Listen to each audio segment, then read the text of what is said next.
In this section, we're going to be talking about combining functions. And what that means in this course is when we have two functions, say f of x and g of x, we can also create new functions from them. We have talked previously about things like taking inverses or compositions. Now we're going to also consider taking sums, differences, products, and quotients. So we can consider f of x plus g of x, f of x minus g of x, f of x times g of x, or f of x divided by g of x, or other combinations of these operations. So we have two goals for this video. So one is to go over how we use this notation. And then the second is to think a bit about when do these combinations come up in context. So to use this notation, I've written out an f of x and a g of x for us to use. And let's start by thinking about a new function, h of x, which we'll define to be their sum. Okay, so let's think about a concrete number first. This new function, if I wanted to find, say, h of 2, what that would mean is plugging in 2 both to g of x and f of x and taking the sum. So just like any other function, I need to plug 2 in everywhere I see x.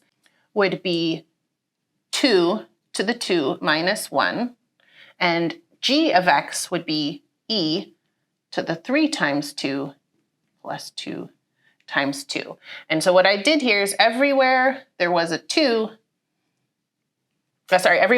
x, I now have plugged in 2 since I'm plugging in 2 for h of x. And so then if I evaluate this, I end up with e to the 6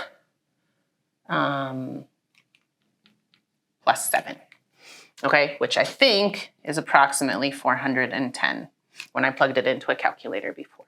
Okay, so again, this is the notation. The big important parts are that when you're evaluating this new function h of x at a point such as 2, you're plugging that input in for every single place you saw x. And notice this function g of x itself was already a sum of functions, so this was something you were already used to doing. And finally, if we want to give a single expression for h of x, we can write that as x squared minus 1 plus e to the 3x plus 2x. Okay, so this would be a single expression for h of x that didn't involve f or g. So the second goal of this video was to think about when these combinations come up in context. So we're going to use a really typical example from microeconomics and see how common these functions are. So let's take an example where we have a cost function. C of Q is the cost to produce Q widgets, and R of Q is the revenue when we produce Q widgets. And so there's a lot of natural questions that I can ask about this scenario. So for example, when I produce Q widgets, what is my profit? Would be a very natural question to ask. And the answer to this is actually a combination of functions, because it is my profit function will end up being the total revenue I've taken in, and then minus the cost that I've put out to make these Q widgets. And so this is a combination of functions. It's a difference. Another natural question I can ask is, what is my average cost per widget? And this is also a combination of functions. So my average cost per widget is going to be my total cost for Q widgets divided by the number of widgets I'm producing. And so Q is itself a function, so is C of Q, and so this is a quotient of functions, one of the combinations that we are thinking about. And then finally, the most sophisticated question on this list would be, what is the average profit per widget?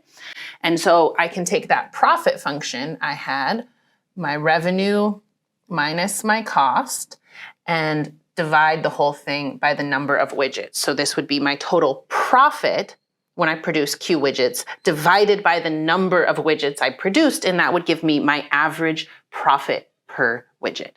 And what we can see is these are natural ways that combinations of functions come up in context.